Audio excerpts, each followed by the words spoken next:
Team ഗെയിമിങ്ങിൻ്റെ മറ്റൊരു game play വീഡിയോയിലേക്ക് എല്ലാ മറ്റൊരു കുറച്ച്. അപ്പോൾ നമ്മൾ നിൽക്കില്ലെന്ന് വെച്ചാൽ റോപ്പ് ഹീറോ വൈസ് ടൗൺ അല്ല, നമ്മളിന്ന് റോപ്പ് ഹീറോ വൈസ് ടൗൺ ആണ് നമ്മളിപ്പോൾ കളിച്ചുകൊണ്ടിരിക്കുന്നത്. പക്ഷേ ഞാൻ സംസാരിക്കാൻ വേണ്ടിയിട്ടാണ് ഇവിടെ വന്നിട്ടുള്ളത്. കാരണം എന്താണെന്ന് വെച്ച് കഴിഞ്ഞാൽ എനിക്ക് കുറച്ച് വർഷങ്ങളുണ്ട്, എനിക്ക് കുറേ ട്രെയിനിങ്ങുള്ള കുറേ ഗെയിമുകളുണ്ട്. അപ്പോൾ ആ ഗെയിമുകളെ പറ്റിയൊക്കെ എനിക്ക് നിങ്ങളോട് പറഞ്ഞു തരണം. ആ പറയലിന് വേണ്ടിയിട്ടാണ് ഞാൻ ഇന്ന് ഇവിടെ വന്നിട്ടുള്ളത്. അപ്പോൾ ഞാൻ ഫസ്റ്റ് തന്നെ പറയുകയാണെങ്കിൽ ഈ ഗെയിമാണ് റോപ്പ് ഹീറോ വൈസ് ടൗൺ. ഈ ഗെയിം എനിക്ക് എക്സ്പീരിയൻസ് ആയിട്ട് 3 വർഷമേ ആയിട്ടുള്ളൂ. എൻ്റെ പഴയ ടാബിലൊക്കെ ഞാൻ കുറേ നേരം കളിച്ചിട്ടുള്ള ഒരു ഗെയിമാണ്. ഈ ഗെയിമിനെ കുറിച്ച് പരിചയപ്പെടുത്തി തന്നത് എൻ്റെ ഒരു കൂട്ടുകാരനെ അസ്ബഹ് എന്ന പേരുള്ള ഒരുത്തനാണ്. അവൻ എനിക്ക് കൂട്ടുകാരനല്ല, എൻ്റെ ഒരു ബന്ധുവാണ്. അസ്ബഹാണ് എനിക്ക് ഇത് പഠിപ്പിച്ചു തന്നിട്ടുള്ളത്. അതുപോലെ തന്നെ ഈ ഒരു ഗെയിം എനിക്ക് ആദ്യമൊന്നും അറിയത്തില്ലായിരുന്നു. പിന്നെ ഞാൻ ഈ ഗെയിം ഇങ്ങനെ പഠിച്ച് വന്നപ്പോഴത്തേക്കും എനിക്ക് ഇതിൻ്റെ അകത്തുള്ള എല്ലാ മാപ്സും മാപ്പ് നോക്കാതെ തന്നെ എനിക്ക് എവിടെയും പോകാനൊക്കെ ഞാൻ പഠിച്ചു. ഈ ഗെയിം എനിക്ക് ഇഷ്ടപ്പെട്ടിട്ടുള്ള ഇത് നെക്സിസ് ഗെയിമിംഗ് സ്റ്റുഡിയോ ആണ് ഇതിറക്കിയിട്ടുള്ളതെന്നാണ് എനിക്ക് മറ്റൊരു കാര്യമായിട്ട് ഇതിനെപ്പറ്റി പറയാനായിട്ടുള്ളത്. അതുപോലെ തന്നെ ഇതിൻ്റെ മാപ്പ് കണ്ടാൽ തന്നെ നിങ്ങൾക്ക് മനസ്സിലാവും, അത്യാവശ്യം നല്ലൊരു മാപ്പ് തന്നെയാണ്. ഇതേപോലെയാണ് എല്ലാ ഗെയിമിലുള്ള മാപ്പുകളും.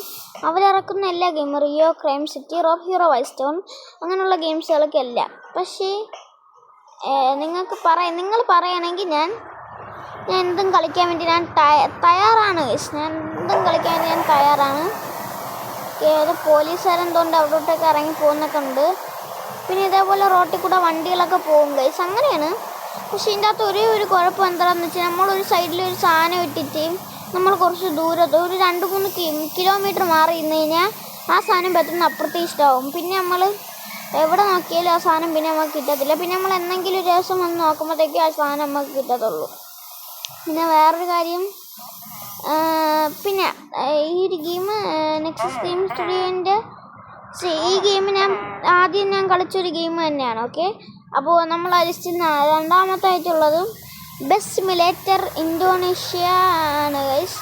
അപ്പോൾ ബസ് സിമുലേറ്റർ ഇന്തോനേഷ്യ ഞാൻ കളിക്കാൻ വേണ്ടി തുടങ്ങിയിട്ട് 3 വർഷമായിട്ടുണ്ട്. മാലിയോയാണ് മച്ചാന്മാരാണ് ഇറക്കിയിട്ടുള്ളത്. മാലിയോൻ്റെ ബാക്കിയുള്ള ഗെയിംസൊന്നും എനിക്ക് അറിയത്തില്ല. ട്രക്ക് സിമുലേറ്റർ ഇന്തോനേഷ്യ അടുത്ത് ഇറങ്ങിയിട്ടുണ്ട്. പിന്നെ കാർ സിമുലേറ്റർ ഓൺലൈൻ അങ്ങനെ എന്തെങ്കിലുമൊക്കെ ഇറങ്ങിയിട്ടൊക്കെ ഉണ്ട്. കാർ ഡ്രൈവിങ് ഓൺലൈൻ അങ്ങനെ എന്തെങ്കിലുമൊക്കെ ഇറങ്ങിയിട്ടൊക്കെ ഉണ്ട്. ഈ പോണതൊക്കെ കള്ളന്മാരാണ് ഗൈസ്. അപ്പോൾ അതിനെപ്പറ്റി എന്നെ പരിചയപ്പെടുത്തി തന്നിട്ടുള്ളത് അയ്യോ police Aflah അലിയാണ് guys. Aflah Ali എന്നാണ് പേര്, പുള്ളിക്കാരൻ്റെ പേര്. എൻ്റെ ഒരു കൂട്ടുകാരനാണ്, എൻ്റെ ഉമ്മാരെ കൂട്ടുകാരിയുടെ മോനാണ്. ആ പുള്ളിക്കാരനെങ്കിൽ പരിചയപ്പെടുത്തി തന്നിട്ടുള്ളത്. അപ്പോൾ നമ്മുടെ ലിസ്റ്റ് മൂന്നാമത് വന്നിട്ടുള്ള ഏത് ഗെയിമാണെന്ന് വെച്ച് കഴിഞ്ഞാൽ നമ്മളെ സ്വന്തം ഇന്ത്യൻ ബൈക്ക് തന്നെ മക്കളെ, ഇന്ത്യൻ ബൈക്സ് ഡ്രൈവിംഗ് 3D. അത് ഞാൻ കളിക്കാൻ തുടങ്ങിയിട്ട് 3 വർഷമായിട്ടുണ്ട്. മറ്റേ ഗെയിം ബസ് സിമുലേറ്റർ കളിക്കാൻ തുടങ്ങിയിട്ട് 3 വർഷമായിട്ടുണ്ട്. അങ്ങനെ കുറേ ഗെയിംസാണ്. ബസ് സിമുലേറ്റർ ഇന്തോനേഷ്യ ഞാൻ കളിക്കാൻ തുടങ്ങിയിട്ട് 3 വർഷമായിട്ടുള്ളൂ. പിന്നെ നമ്മളെ ഇന്ത്യൻ ബൈക്ക് നമ്മൾ കളിക്കാൻ വേണ്ടി തുടങ്ങിയിട്ട്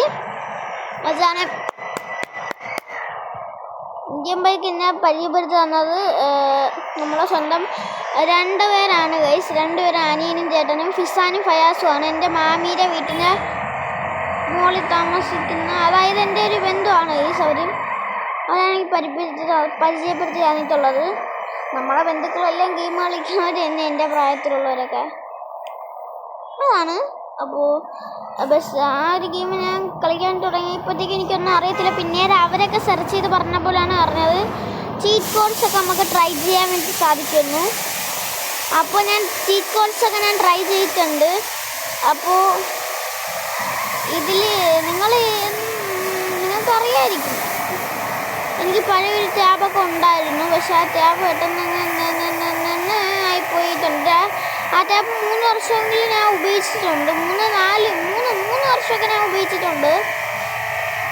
അത്യാവശ്യം നല്ലൊരു ടാബ് തന്നെയായിരുന്നു അത്. അതിൻ്റെ അകത്ത് എനിക്ക് കുറേ സർവറുകളുണ്ടായിരുന്നു. പിന്നെ ഈ ഗെയിം തുടങ്ങിയിട്ടുള്ള രോഹിത് മച്ചാന്മാരാണ്. ഇപ്പോൾ കുറേ മോഡുകളും കൂടെ കയറി വന്നിട്ടുണ്ട്. അതെന്തായാലും സെറ്റപ്പാണ്. IBD 3D പ്ലഗിൻ ആപ്പാണ്. ഈ ലിസ്റ്റിൽ 4ാമതായിട്ട് വരുന്ന ഗെയിമാണ് റീബൽ ഗെയിമിംഗ് സ്റ്റുഡിയോ ഇറക്കിയിട്ടുള്ള ഇന്ത്യൻ ഡെസ്ക് ഓട്ടോ സിമുലേറ്റർ. ഈ ഗെയിം ഞാൻ തന്നെ ആയിട്ട് പ്ലേ സ്റ്റോറിൻ്റെ ചുമ്മാ ഇരുന്ന് കുത്തി കണ്ടുപിടിച്ചെടുത്തതാണ്. Indian bikes driving 3D, Indian copy games offline എന്നൊക്കെ ഞാൻ അടിച്ചു നോക്കിയപ്പോഴത്തേക്കും വന്നതാണ്. ഇപ്പോൾ ഞാൻ കളിക്കാൻ തുടങ്ങിയിട്ട് 1 വർഷമായിട്ടുള്ളൂ. പക്ഷേ അതിൻ്റെ അകത്ത് ഇപ്പോൾ ഒരു 2-3 മാസങ്ങൾക്ക് മുമ്പ് മോഡുകളൊക്കെ കയറ്റാൻ വേണ്ടി വന്നിട്ടുണ്ട്. അതിൻ്റെ പേര് ITA മെനു എന്നാണ്. ഗൂഗിളിലൊക്കെ നമുക്ക് അടിച്ചു നോക്കി നമുക്ക് ഡൗൺലോഡൊക്കെ ചെയ്യാനൊക്കെ പറ്റുന്നതാണ്.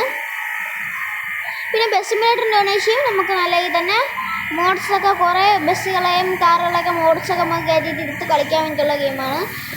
അപ്പോൾ പിന്നെ എന്നിട്ടുള്ള ഗെയിം ഏതായിരുന്നു? പിന്നെ നമ്മൾ നെക്സസിൻ്റെ തന്നെ ഈ ഗെയിമിംഗ് സ്റ്റുഡിയോസ് ഞാൻ പറയുന്ന ആ ഗെയിംസ് എല്ലാം ഞാൻ കളിച്ചിട്ടുണ്ടെന്ന് പറയാനാണ്. പക്ഷേ ആദ്യം ഞാൻ ഗെയിമിംഗ് സ്റ്റുഡിയോൻ്റെ കളിച്ചിട്ടുള്ള ഗെയിമുകളുടെ പേരാണ് ഞാൻ ഇപ്പോൾ ഇവിടെ പറഞ്ഞുകൊണ്ടിരിക്കുന്നത്.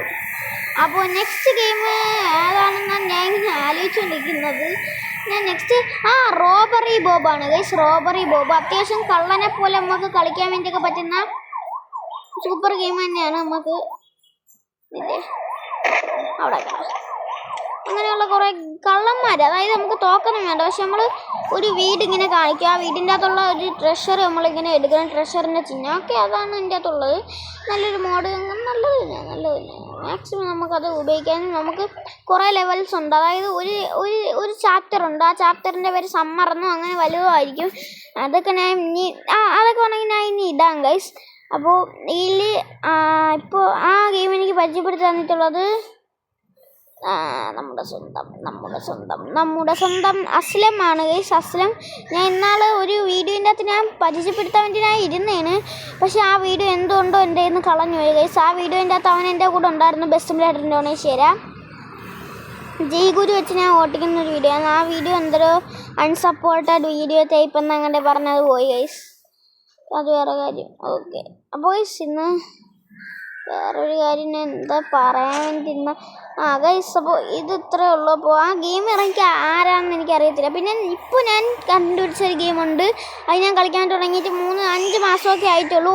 ഉടനെ തന്നെ ഇത് വരുന്നതാണ് അർബൻ ഹീറ്റ് എന്നാണ് എൻ്റെ പേര്. പിന്നെ ഞാൻ കുറേ ഗെയിംസൊക്കെ ഞാൻ കളിച്ചിട്ടുണ്ട്. അതൊക്കെ കുറേ ലോക്കലായിട്ടുള്ളൂ, അതായത് ഇപ്പോൾ പറഞ്ഞ ഈ സ്റ്റുഡിയോസിൻ്റെയൊക്കെ കുറേ ഗെയിംസാണ്. ഓക്കെ, അപ്പോൾ ഇന്നത്തെ വീഡിയോ ഇത്രയേ ഉള്ളൂ. അപ്പോൾ അടുത്തൊരു ഇതായിട്ടൊന്നടിക്കില്ലാത്തായിരിക്കും. Good bye. അതുപോലെ തന്നെ നിങ്ങൾക്ക് ഇതിൻ്റെ അകത്ത് ഇഷ്ടപ്പെട്ടിട്ടുള്ള എല്ലാ ഗെയിംസും പിന്നെ നിങ്ങൾ ഏതും ട്രൈ ചെയ്തിട്ടുള്ള എല്ലാ ഗെയിംസിൻ്റെ പേരുകളും നിങ്ങൾ കമൻറ്റിലൂടെ അറിയിക്കുക. അപ്പോൾ ഇന്നത്തെ വീഡിയോ ഇത്രയേ ഉള്ളൂ. അപ്പോൾ അടുത്തൊരു വീഡിയോ ഇത്രയൊന്നടിക്കില്ലാത്തായിരിക്കും. Good bye. പെണ്ണുങ്ങളൊക്കെ ബൈക്ക് ഓടിക്കണേ ഓടിക്കുള്ള അവരെ നിന്ന് തരൂലെന്നാലും എനിക്ക് പിന്നെ നിന്നെ ഓടിച്ചു കൊണ്ടാവാം. അത്രേ ഉള്ളൂ. അപ്പോൾ ഗൈസ്, അപ്പോൾ നിങ്ങൾക്ക് ലൈക്ക് ഷെയർ ആൻഡ് സബ്സ്ക്രൈബ് ഒക്കെ ചെയ്യണം ഗൈസ്. നിങ്ങൾക്ക് ഇല്ലേ ഏതൊക്കെ ഗെയിംസാണ് ഇഷ്ടമെന്നും കൂടെ നിങ്ങൾ കമൻറ്റൊക്കെ ചെയ്യുക. അപ്പോൾ ഇന്നത്തെ വീഡിയോ ഇത്ര ഉള്ളൂ. അപ്പോൾ അടുത്തൊരു വീഡിയോ തരുന്നതായിരിക്കും. ഇവൻ്റെ മൂക്കാമണ്ണം തൊലച്ചോട്ടെ. ആമിനേഷൻസൊക്കെ ഇത്ര ഉണ്ട് ഗൈസ്. കണ്ട അത്രേ ഉള്ളൂ. പണ്ടത്തെ എൻ്റെ സർവൈവറിൽ കുറേ ഉണ്ടായിരുന്നു. ആ സർവൈവർ അടിച്ചു പോയി. അപ്പോൾ ഇന്നത്തെ വീഡിയോ ഇത്ര ഉള്ളൂ. അപ്പോൾ അടുത്തൊരു വീഡിയോ തരുന്നതായിരിക്കും. Good bye.